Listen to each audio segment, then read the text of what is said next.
My name is Julia O'Connor from Setonians, and you're watching the Her Sport Energia AIL show sponsored by Energia. Think of the possibilities.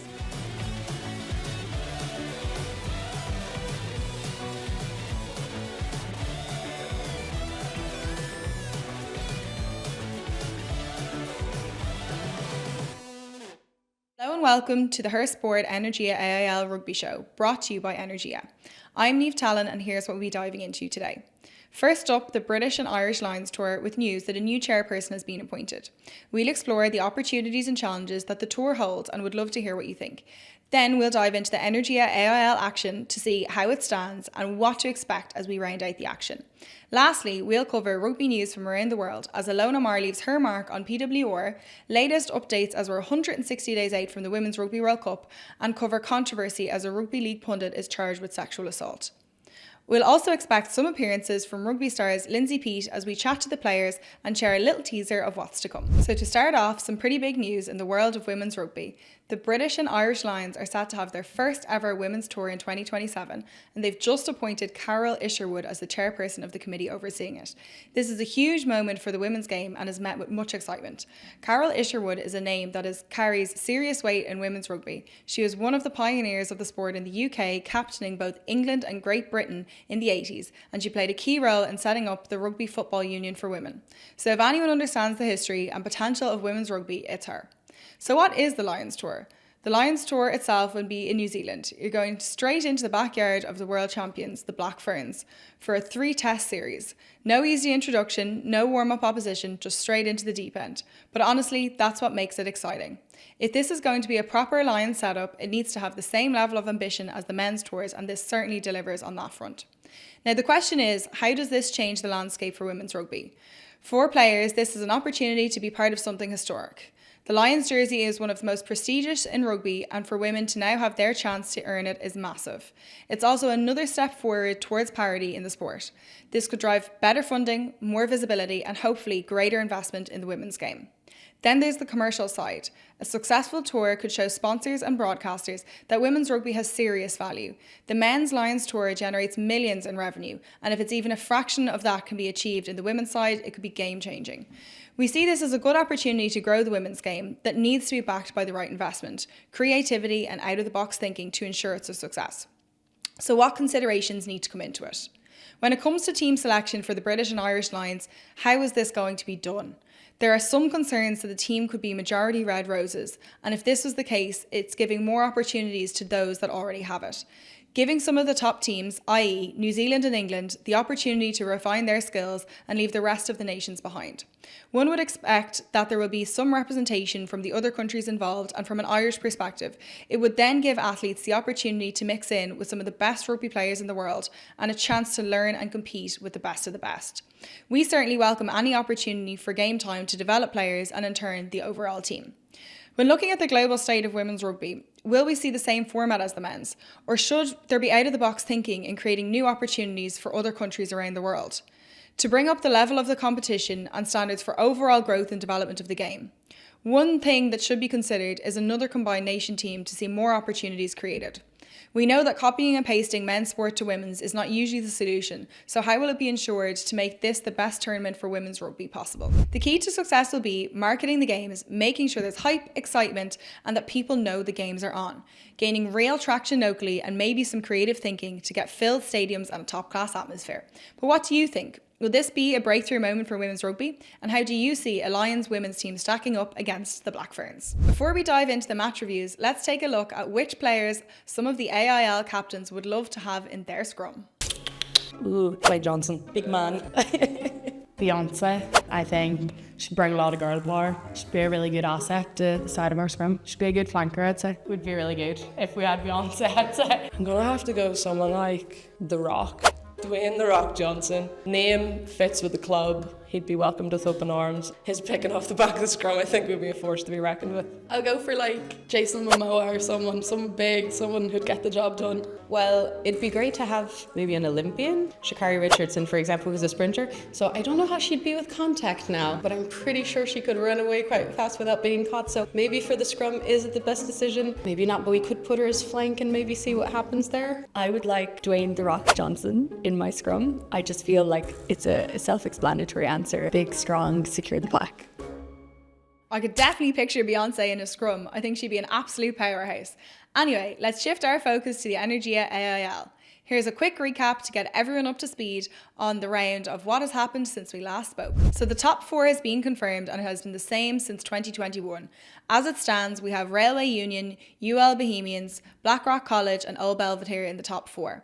Blackrock do have a game in hand, but it looks like the top 2 are just out of reach on 78 and 76 points respectively, with 59 for Blackrock and 55 for Old Belvedere. Railway Union have been on an unbeaten streak, scoring 923 points in their game so far.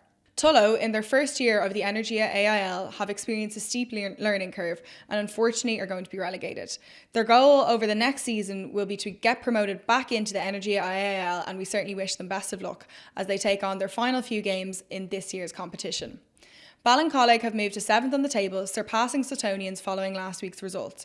The rest remain the same. In round 15, we saw Galwegians pull off a solid away win, edging Tullow in a competitive clash. Roisin Maher grabbed a brace while Gemma Faulkner, Orla Dixon and Emily Foley also crossed the line. Sarah Purcell also added 2 conversions. Tullow kept the fight going with tries from Catherine Dempsey, Alice Carroll and Grace Kelly, but Galwegians proved too clinical in the second half. The final score of the match was 29-17 to Galwegians. Up next was Old Belvedere versus Ballincollig. A dominant showing from Old Belvedere saw Emma Tilley run riot with 4 tries, supported by Leslie Ring and Lisa Callahan, who scored 2. Anya Donnelly got 3 conversions. Ballincollig managed a first half try from Breach Tuig, but they couldn't keep up with Old Belvo's relentless attack. The final score was 41-5 to Old Belvedere. Next, we had UL Bows, who were handed a 28-0 win and a maximum points as Cook conceded the match, resulting in a 5-point deduction for the visitors. Final result was 28-0 to UL Bows. Lastly, Railway Union were also awarded a 28-0 victory, with Suttonians receiving a 5-point deduction after failing to fulfil the fixture. Final score was 28-0 to Railway. As we wrap up round 15 and head into round 16 of the AIL, the standings are starting to take shape, making it clear that every point matters more than ever. Let's dive into the results from round 16 and see what they mean for the teams battling for the top spots. Ballincollig secured a well-earned victory over Tullow at Tanner Park, delivering a dominant attacking performance while keeping their defensive shape solid throughout the game. The home side got off to a strong start with Kate O'Sullivan opening the scoring, setting the tone for what would be an impressive day for Ballincollig's attacking unit. Emma Connolly added 2 conversions to round out their scoring. Tullow, to their credit, fought it hard, keeping themselves in the contest during the first half. Grace Kelly got them on the scoreboard with a well-worked try, converted by Catherine Dempsey, leaving the score at 17-7 at half-time. In the second half, Roisin O'Toole added another try for the visitors, but it wasn't enough to stop Ballincollig from running away with the result. The final result was Ballincollig 34 and Tullow 12. With 6 different try scorers, Ballincollig showed their ability to create scoring opportunities across the park. Their ability to finish chances will be crucial in the coming rounds. Despite the scoreline, Tullow showed moments of real promise, particularly in their first half. Their forward pack put in a solid shift and their backline looked dangerous in patches. With this win, Ballincollig strengthens their mid-table position, while Tullow will be looking to bounce back in their next outing to stay competitive in the league standings. In a thrilling contest at Shaw's Bridge, Cook edged past Galwegians in a nail-biting 24-21 victory. This was a crucial win for Cook, showing their grit and determination to come from behind and claim the points. Galwegians started strong, with Sarah Purcell opening the scoring and Sophie Cullen adding 2 more tries to give the visitors a slim half-time lead of 14-12. Sinead O'Brien was clinical from the tee, converting all 3 tries to keep Galwegians in the fight. Cook, however, dug deep in the second half. They turned up with intensity and their attack found a way through the Galwegians' defence to secure the win with a late push. With Sophie Cullen bagging a brace and Sarah Purcell also getting over the line, Galwegians showcased their ability but were disappointed to let the game slip away late on. This result shakes up the standings as Galwegians miss out on valuable points in their chase for a higher finish, while Cook will take confidence from a big home win. The final result was Cook 24, Galwegians 21. Railway Union continues their impressive form with a commanding 32-19 victory over Blackrock College at Park Avenue. This win further cements their position as one of the top contenders in the league as they put in a powerful performance to overcome a talented Blackrock side. The home team got off to a flying start, racing to 12-0 half-time lead with tries from Amy Clark and the ever-reliable Lindsay Peat. Railway Union's dominance of the first half sets the tone for the rest of the game as they controlled possession and territory. Blackrock College fought back in the second half with Maggie Boylan scoring twice and Casey Jackson also pushing the team forward. Lisa Mullen added 2 conversions, keeping Blackrock within reach. However, Railway Union's attack proved too strong, with further tries from Laura Sheehan, Megan Collis, Quiva McCormick and Alana Fushgardi-Wallace sealing the victory. McCormick also slotted 1 conversion to add to her personal tally. With 6 different try scorers, Railway Union showed their attacking depth. Their ability to spread the tries across the squad makes them a serious threat in the title race. The Blackrock winger continues to impress, adding another 2 tries to her tally this season. She remains one of the most dangerous attacking players in the league. Final score in the match was 32-19 Railway Union versus Old Belvedere. This year, as part of our Energia AIL coverage, we're doing our club features with Railway Union and Tullow. Stay tuned as we'll give you a bit of a sneak peek with Irish rugby and Railway Union legend Lindsay Peat. My name is Lindsay Peat, very proud dub. I'm currently playing rugby for Railway Union, and prior to that I was an inter-county footballer with Dublin. That 2014 cohort who got to a World Cup semi-final, beat New Zealand for the first time, you were visibly seeing them now on the telly. It was always the sport I looked at that was exciting, that I thought my physicality, I didn't get away with much physically for a lot of my previous sports. Always wanted to try it, but then when I moved from the north side to the south side of the city, I gave it a try. I only wanted to meet some new friends and settle into this side of the city. And then lo and behold, John Cronin saying, "Oh, Ireland are looking for players." And I was like, I've retired. I just lost in All-Ireland with Dublin. We'd been 10 points up. I still haven't got over it. And I just needed a fresh start. So it was really weird when I started rugby here because we were basically removed from club to play internationally. So it was very rare back at the club. I found when I was here it was probably a bit chaotic and I wasn't embedded in the club. Brightest part of my career so far, one of the brightest parts was for the club now to be able to see me.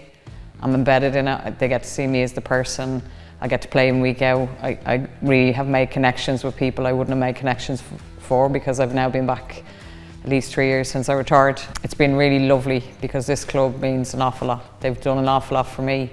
They mean an awful lot. I wouldn't have got anywhere without them. The people make the club and I'm eternally grateful for this amazing club, for what they stand for, what they've done for me, the standards we drive, both for equality, for women's rugby. Our senior status was a huge milestone in recognition of women's elite teams here in this country. And they action what they believe in. That's very important to me. They really value the people in it. And if you don't value the stakeholders that are involved in your club, then what are you fighting for? So they fight for the people behind the crest. And when you wear the crest in your jersey, you fight for the club. So it's a symbiotic relationship. And not every person makes this club. You're either a good fit or you're not. I sit here and speak for this club. I know there's amazing individuals collectively in clubs around the country that have driven this, that have belief in it.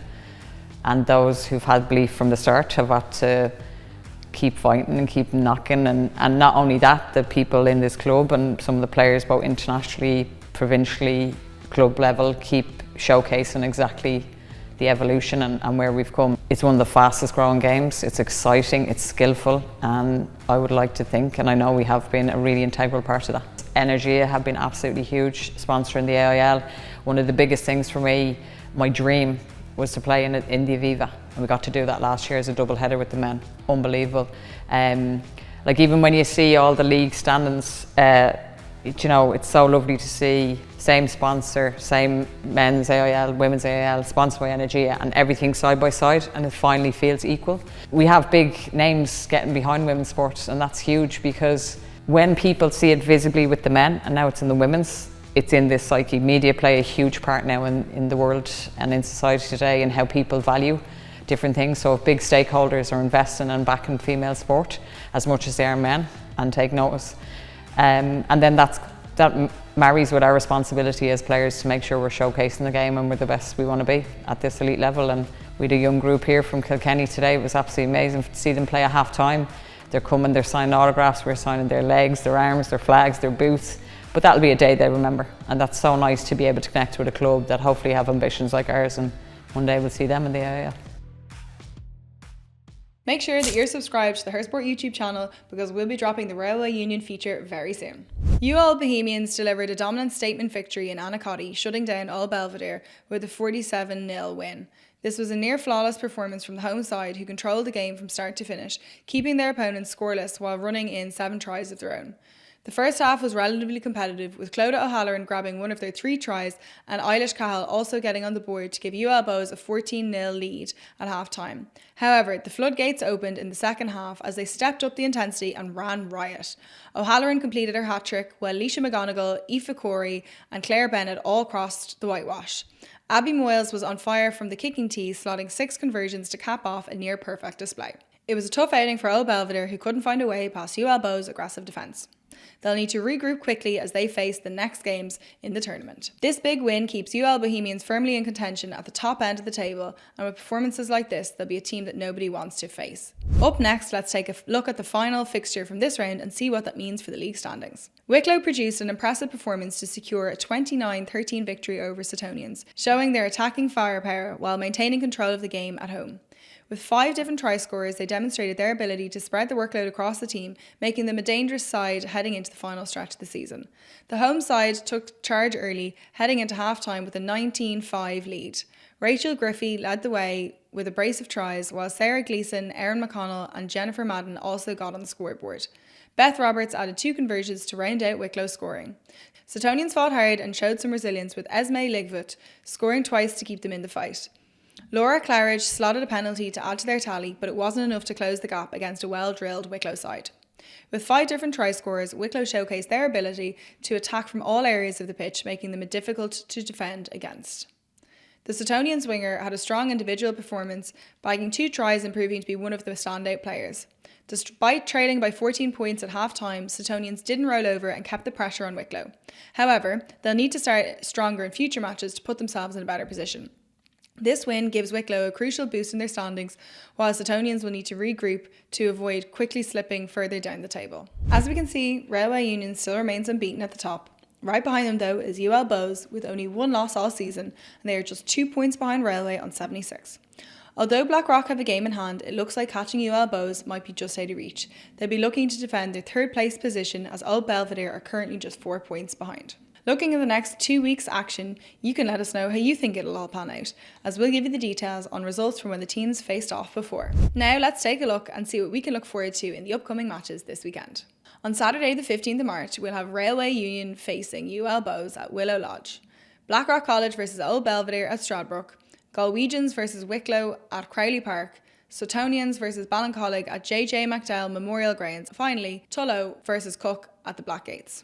On the 29th, we'll see Cook take on Suttonians, Old Belvedere face Railway, UL face Blackrock, Wicklow take on Tullow, and Galwegians take on Ballincollig. The top 4 are all set to face each other over the next 2 weekends. On the 15th of March, we'll see Railway Union versus Bohemians, which will undoubtedly be a nail-biting fixture.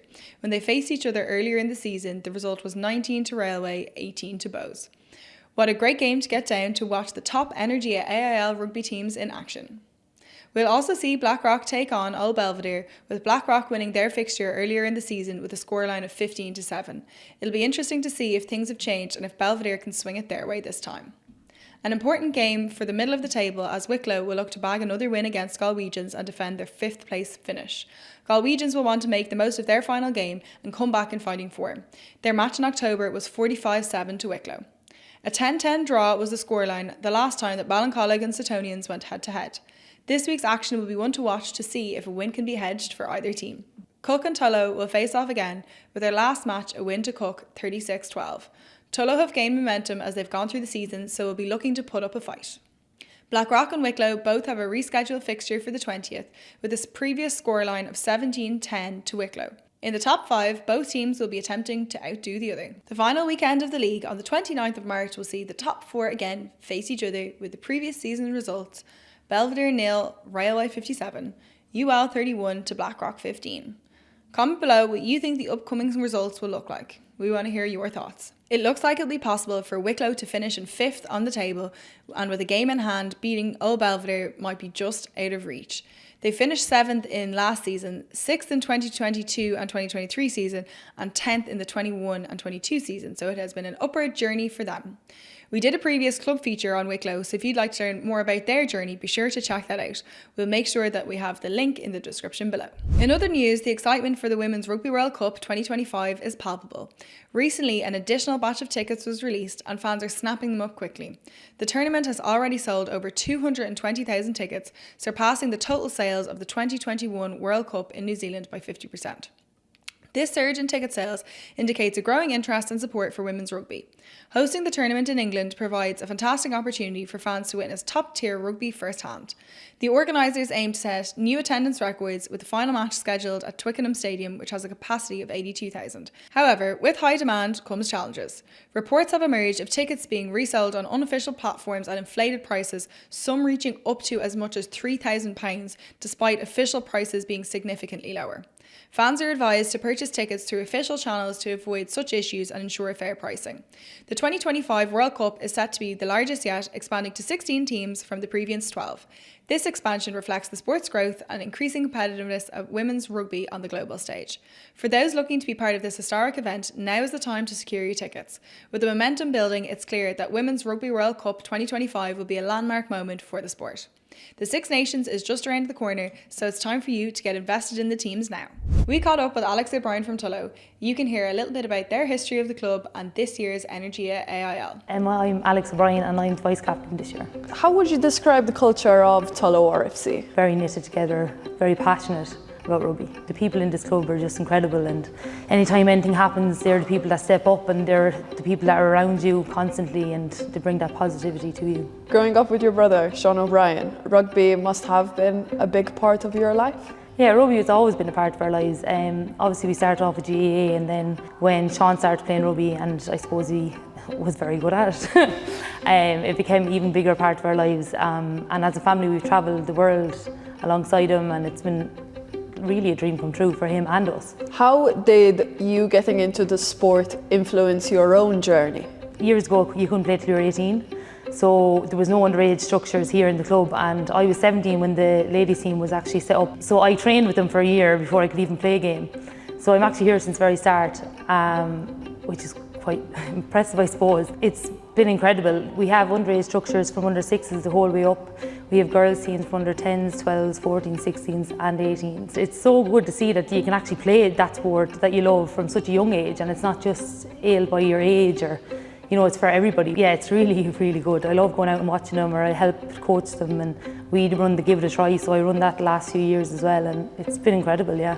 Let's talk about your first game now. So you've been training for a year. Yeah. What was it like actually going onto the pitch and competing in a sport that was so big? Yeah, it was very exciting, I suppose, but at that stage the standard was quite low. It wasn't very good, so it was more of a fun environment at that time, and we weren't winning very many games. I think we played 3 seasons before we won a game. There's something about the sport that hooked you in and kept you in for so long. What is it?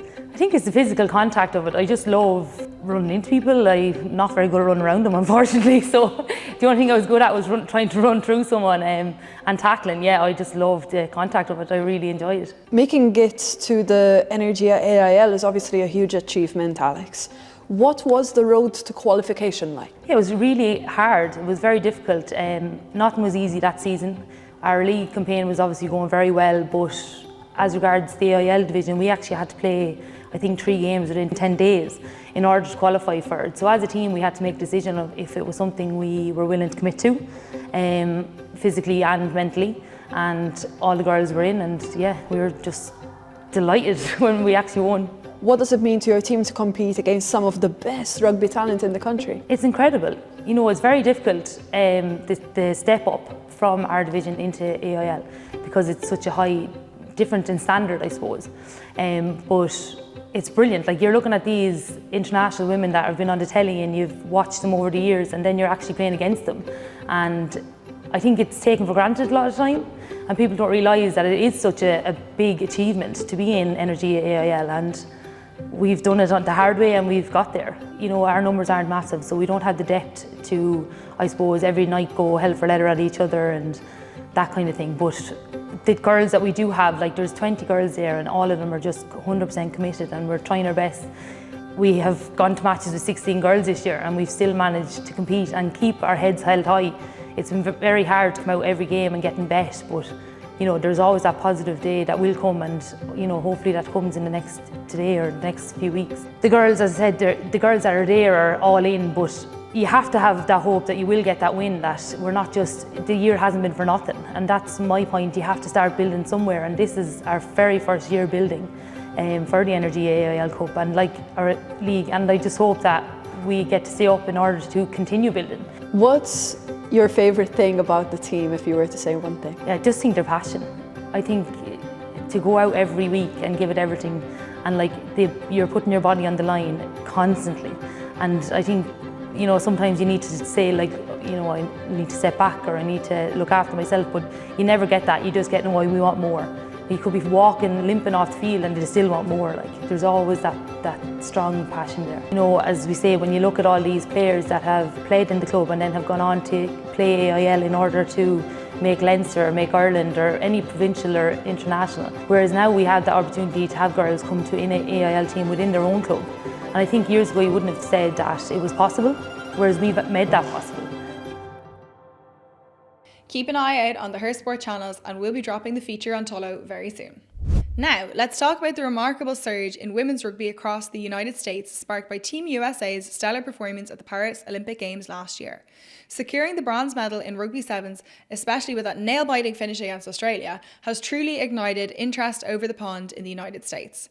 USA Rugby reports that membership for 2025 is already at 95% of last year's total, and with the spring and summer seasons approaching, these numbers are expected to climb even higher. With major events like the World Cup set to be hosted in the United States in 2031 and 2033, and the establishment of women's elite rugby, the country's first professional women's rugby league, the future looks promising for American rugby. A significant catalyst in this movement is Ilona Maher.